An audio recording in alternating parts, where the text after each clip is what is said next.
Karating namin 13 falls. Hindi namin inaasahan, ganito pala kahirap yun.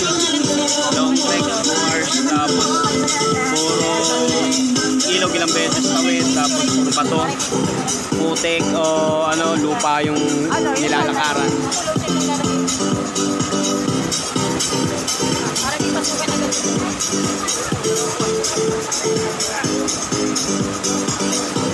Dito kanya-kanyang pwesto na, bahala na kung saan kayo umupo, saan kayo kumain. Lamag ka lang siguro.